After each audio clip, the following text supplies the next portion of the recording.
Bueno, la medicina del sueño es una disciplina relativamente nueva y es el estudio de aquellos sucesos, aquellos fenómenos que ocurren cuando dormimos. Si consideramos todo el transcurso de la vida humana, un tercio de ella la pasamos en esta situación que llamamos sueño, que es un periodo reversible, periódico, una disminución del nivel de conciencia que permite que podamos afrontar todas las exigencias durante el día. Durante el sueño se reparan tejidos, se restablece el sistema inmunológico, se consolida la memoria y se reconectan los circuitos neuronales. Y para esto la evolución destinó un tercio del día para que podamos poder recuperarnos y afrontar las exigencias del día. El sueño puede tener alteraciones, generalmente llamamos que el sueño es saludable cuando tiene una duración aproximada de 7 a 9 horas, tiene una continuidad en etapas de sueño y tiene una regularidad de los horarios. Cuando estas situaciones se alteran, aparecen algunos trastornos del sueño.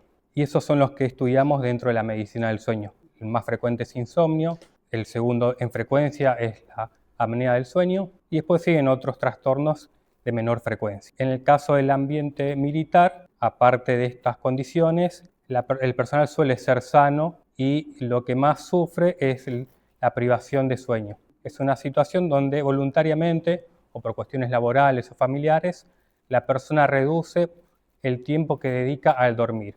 ¿Cuánto tenemos que dormir? En promedio se estima que es 7 a 9 horas. Si uno hace una encuesta a la población, la mayoría de las personas refiere que necesita 7 a 9 horas. Pero individualmente lo que uno necesita es la cantidad de descanso para sentirse bien al otro día. Y eso la mayoría es 7 a 9 horas.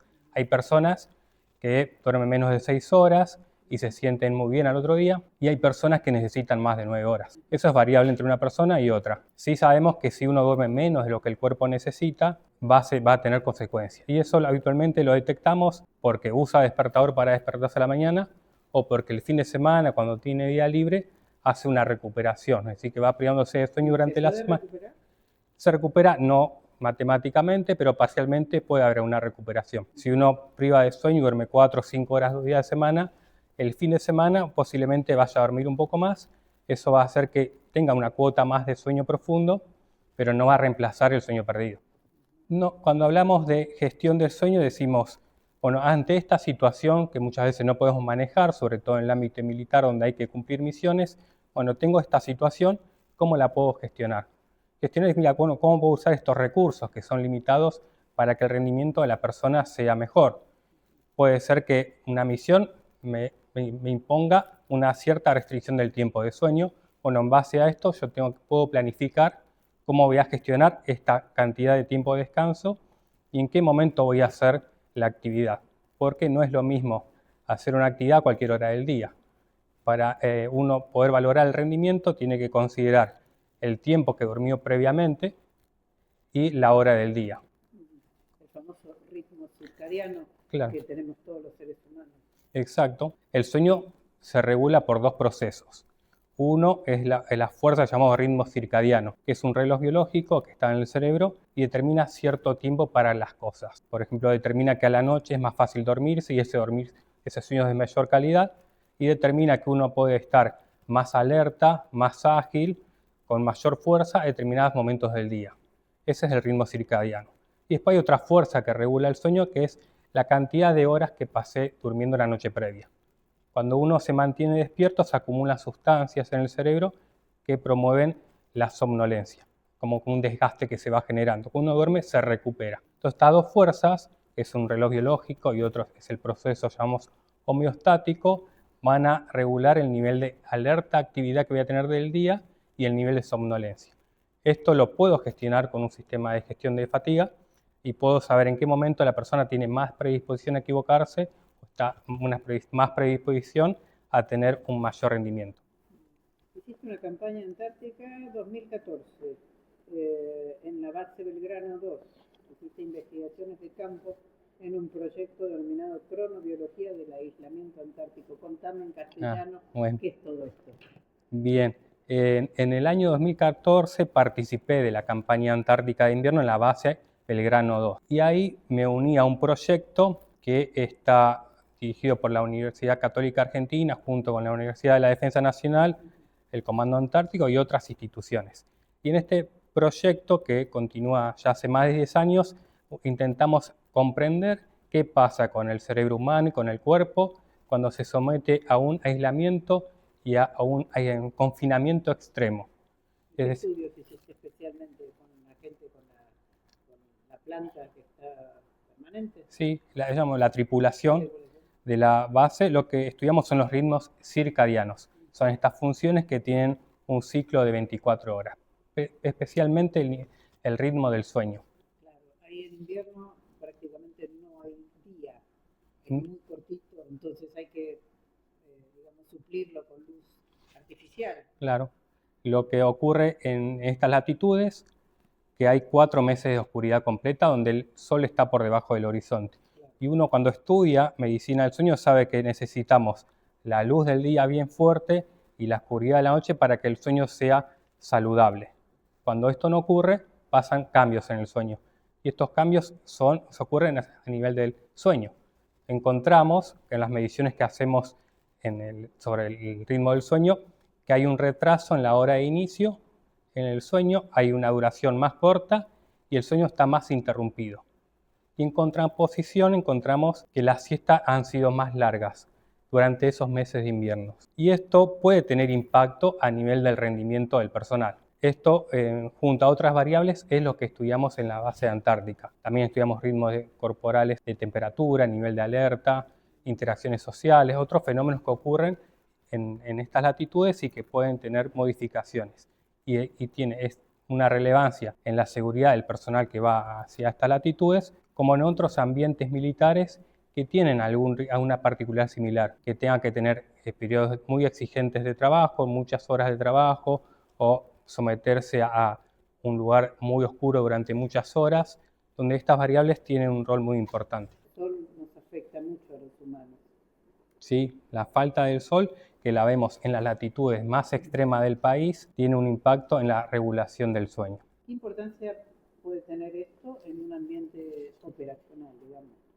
Bueno, a raíz de este proyecto en la Antártida fuimos convocados por la Escuela Militar de Montaña, porque el Ejército, a través de una directiva de la Dirección General de Educación, exige que en los cursos de tropas de operaciones especiales se evalúen ciertos estresores y se considere el estresor de una forma más regulada para evaluar el comportamiento de los cursantes. Y en este manejo del sueño, nosotros tuvimos que ir y capacitar al personal sobre cómo se puede gestionar el sueño y aprender de ellos.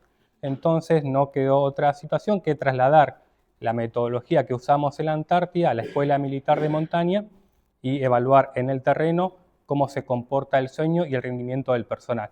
No solo con pruebas computarizadas, que es las que usamos en Antártida y se usa en el mundo, sino tratar de incorporar esto con la práctica habitual. Es así que tomamos un modelo matemático de predicción de fatiga, que es de uso internacional, de origen norteamericano, y lo adaptamos con mediciones en el terreno a nuestra población y a la práctica de un entrenamiento real, como en el tiro. Entonces, utilizamos un modelo matemático para predecir el rendimiento del personal y del tiro en relación al tiempo de sueño previo. Y entonces, la definición opuesta sería la privación del sueño. ¿Y qué efecto le ocurre a una persona que está privada de sueño y que tiene que estar, digamos, en casos extremos como una guerra o en operaciones simplemente de las Fuerzas Armadas? La privación de sueño tiene consecuencias en el corto y largo plazo. A corto plazo vamos a tener una lentitud en las respuestas motoras, una velocidad de reacción menor, las habilidades cognitivas se empiezan a reducir, puedo tener problemas para la toma de decisiones o para resolver problemas y hasta pueden aparecer microsueños. Son sueños de segundos de duración que... La persona aparentemente está despierta. Claro, pero tiene un sueño de por ahí 30 segundos. Y eso habitualmente se relaciona con accidentes de tránsito. Se estiman que un 25% de los accidentes están vinculados a esto. Sí, por microsueños, por un sueño malo previo, o hasta los grandes incidentes como el accidente de Exxon Valdez, con el derrame de petróleo o Chernobyl, todos ocurrieron en esta franja horaria donde el rendimiento está comprometido. Y a largo plazo, privarse de sueño tiene problemas cardiovasculares como obesidad, diabetes, enfermedades como el infarto, se promueven por este estado. Y en el personal militar esto es casi, sí, es parte de la vida militar. Se estima que en operaciones militares hoy en día son continuas, duran más de 24, 48 horas, muchas de ellas son nocturnas, como pasa. Sí, bueno, es muy parecido al sistema de médico. En la guerra de Malvinas los combates eran nocturnos. Hoy en día los combates, la tropa que puede tener mejores condiciones con su personal suele someter al enemigo en una hora donde va a estar más vulnerable. Esto suele ocurrir a la noche. Y se sabe que por más que estés bien entrenado, que elijas tu momento para hacer la actividad, más de 48 horas sin dormir, ninguna tropa es efectiva. Sistemáticamente va a disminuir el rendimiento. Entonces podríamos, según tu concepto, podríamos pensar que la falta de sueño es una estrategia de combate, es un arma estratégica. Sí, así lo considera Estados Unidos en sus últimos manuales, que utilizar el sueño como una ventaja estratégica. Los hinchas de fútbol mexicanos, por ejemplo, Claro. la utilizaron hace poco. Bueno, van y con bombas de estruendo sí, frente al hotel donde están otras selecciones. es una estrategia. Si yo puedo tener a mi personal bien protegido, que pueda descansar, voy a tratar de que mi enemigo hacerle el mayor daño posible en el momento que es más vulnerable. Y esto ocurre si una persona está bajo una restricción de sueño y lo exponga a una actividad a la hora de la madrugada, entre las 0 y las 6 de la mañana, su capacidad de reacción va a ser mucho menor. Parece alguna soncera decir que tardan 100 milisegundos más responder, pero es lo que hace que uno gane y otro pierde. Claro. O puede ser también la diferencia entre la vida y la muerte, según el tema, ¿no? ¿Qué conocimiento se tiene actualmente en las Fuerzas Armadas Argentinas sobre este tema de la medicina del sueño? Realmente hay mucho interés y hay mucha formación. Veo las armas de combate, se preparan mucho en el tema y parte de mi desarrollo en medicina del sueño se debe a eso, porque me han ido convocando como médico neurólogo para trabajar en el área y he visto un gran interés, sobre todo vinculado al rendimiento del personal y mejorar las medidas de seguridad en sus entrenamientos. Muchas veces la gestión del sueño y del descanso en la antigüedad se trabajaba en base a la experiencia del jefe. Si el jefe había experimentado que tantas horas de descanso eran adecuadas, se sometía al personal a esas horas. Hoy en día, bueno, la ciencia ha avanzado, la neurociencia avanzó y se puede predecir el rendimiento de la población, que no va a ser exacto porque son mediciones hechas en laboratorios que dan un modelo predictivo de cómo va a estar el personal, que no va a ser exacto porque hay otros factores que influyen en el rendimiento, como la alimentación, el nivel de energía de la actividad, el esfuerzo, pero da una idea. Ante la incertidumbre de qué ocurrirá, estas herramientas dan una idea para dar mayor seguridad a la actividad. Es importantísimo entonces tener en cuenta que esto podría ser un arma estratégica. ¿Se aplica a la gestión del sueño en algunas operaciones militares? La gestión del sueño se aplica. De hecho, realizamos en la Universidad de la Defensa Nacional anualmente un curso donde enseñamos cómo aprender a gestionar el sueño, cómo usar modelos matemáticos para predecir la fatiga. También hemos armado un manual en base a esto, de acceso libre, para que el personal pueda aprender cómo funciona el sueño y cómo poder gestionarlo para darle mayor rendimiento y más seguridad. Y esto lo usamos principalmente en muchas unidades. La iniciativa la tuvo la Escuela Militar de Montaña, pero en muchas unidades operativas y institutos de formación aplicamos este método que una vez que uno lo va enseñando con los cursos, después se va multiplicando hasta sin control, digamos, porque la fuente de información es abierta, es pública, así que cualquiera puede acceder y puede aprender herramientas para hacerlo, para poder aplicar con su personal. En las últimas, digamos, en el siglo XXI podemos decir que el combate se ha vinculado específicamente con una dinámica urbana, ¿no es cierto? Con lo cual ya no hay un horario específico de combate de noche o de día, como fue en Malvinas, que podemos decir que fue el último teatro de operaciones clásico, ¿no? Del siglo XX. Es diferente. Es diferente. Hay que tener en cuenta eso, ¿no? El combate urbano. Fíjate la situación posiblemente actual y que va a ser a futuro. Hoy en día la guerra muchas veces se determina en un contenedor con 10 computadoras y 10 soldados operando a distancia un dron. Son personas que tienen un turno de trabajo, no sabemos, en 8, 12, 24 horas, operando frente a una pantalla. La situación más susceptible para equivocarse. Una persona que no tiene un buen control de sus turnos de trabajo, no tiene un buen descanso previo y está 12 horas continuas, 17 horas continuas en una pantalla, la ciencia dice el nivel de rendimiento va a ser igual a estar con 0,5 gramos de alcohol en sangre. Y bueno, una persona puede manejar con un nivel de alcoholemia positivo, pero no lo hace eficientemente. Se puede equivocar, reacciona lento o se equivoca. Hay estudios que han mostrado que cuando uno está privado de sueño, comete errores. Por ejemplo, el error puede ser identificar un blanco erróneamente o disparar un objetivo que es imaginario y no había nada. Esto, o no verlo. La monotonía de estar frente a una pantalla tantas horas predispone al error.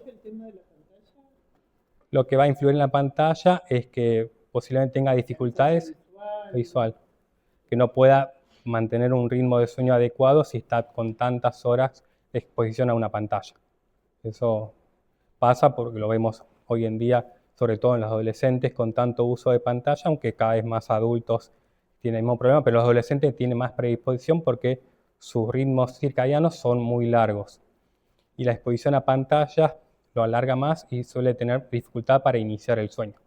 Los trabajadores nocturnos suelen tener ese problema. Lo vemos en las guardias médicas, en las guardias de las unidades, en los servicios.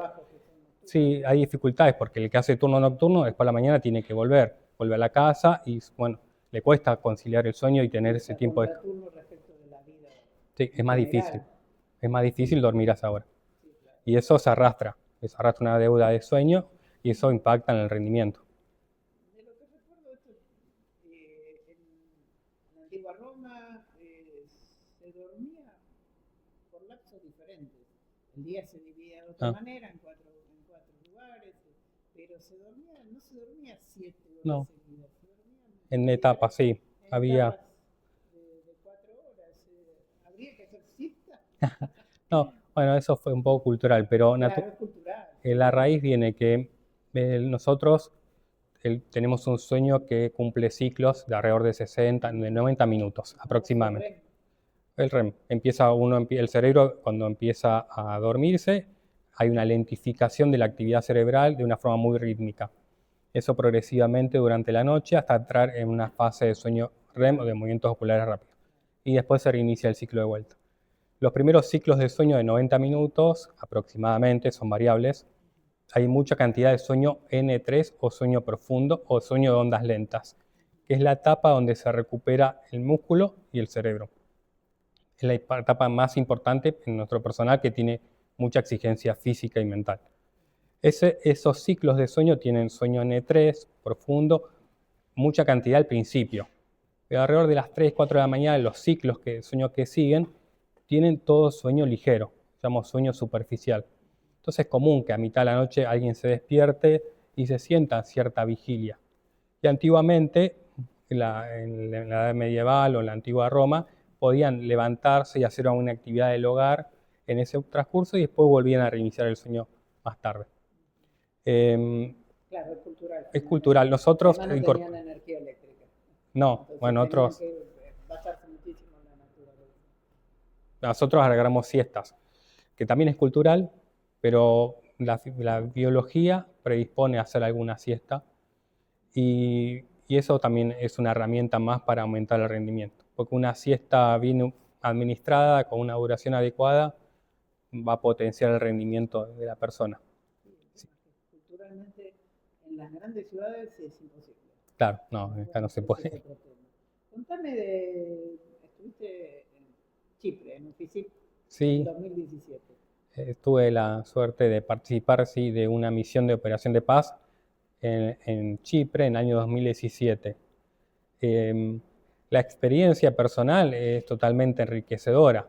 Poder compartir una fuerza de tareas argentina y además llegar e interaccionar con otros países siempre es muy enriquecedor por la cultura que uno aprende y porque uno ve cómo se manejan otros ejércitos.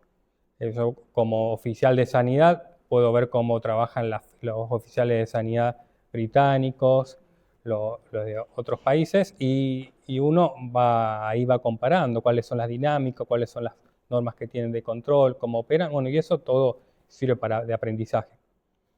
Específicamente en este tema de la medicina interna, ¿pudiste desarrollar algo? ¿Pudiste explicarlo? Bueno, lo más interesante en esto fue poder vivir de cerca lo que implica el jet lag, que es un trastorno de sueño transitorio por un desajuste de horarios. Yo me desplazo rápidamente en avión a un sitio que está a 6 horas de diferencia de uso horario. Entonces, cuando yo llego, mi cerebro va a pensar que 6 horas atrás. sí, va a pensar que si acá son las 8 de la mañana, bueno, ahí eran las 2 de la tarde. Si eran las 4 de la tarde cuando llegué, van a ser las 10 de la noche cuando estoy en Chipre. Eso parece una soncera si estoy de vacaciones. No es una soncera porque en operaciones militares Claro, eso reduce la no es lo capacidad. mismo. Porque llegábamos, está bien, y ahí hay que hacer un intercambio de información. Y hay información sensible que uno tiene poco tiempo para intercambiar. Y después hay personas que tienen comprobaciones. Los conductores se los toma examen para que puedan comprobar su habilidad de conducción. Y no es lo mismo uno que viaja 2 horitas de Europa a Chipre que una persona que viaja a Argentina. La fatiga que va a tener los primeros días va a ser mucho mayor. ¿Se recupera en cuánto tiempo el jet lag? Una hora, un día por cada hora de uso. Así que ahí serían 6 días, ya debería estar equilibrado. A veces menos, depende de la biología de cada uno. Y específicamente más allá del jet lag, que lo pudiste vivir en persona, allí la tarea, ¿cuál fue concretamente respecto de toda la gente que estaba en Chile? Sí. Mi puesto era oficial médico del cuartel general de Naciones Unidas. Y ahí tenía atención de personal militar argentino, también me tocaba atender personal británico de otros países del cuartel general. El puesto es de un médico de atención primaria. Tiene tareas a veces de respuesta rápida. Por ahí, en lo específico que te interesa a vos en el campo de investigación, hacer alguna cosita. Sí. Te agradezco muchísimo, Agustín.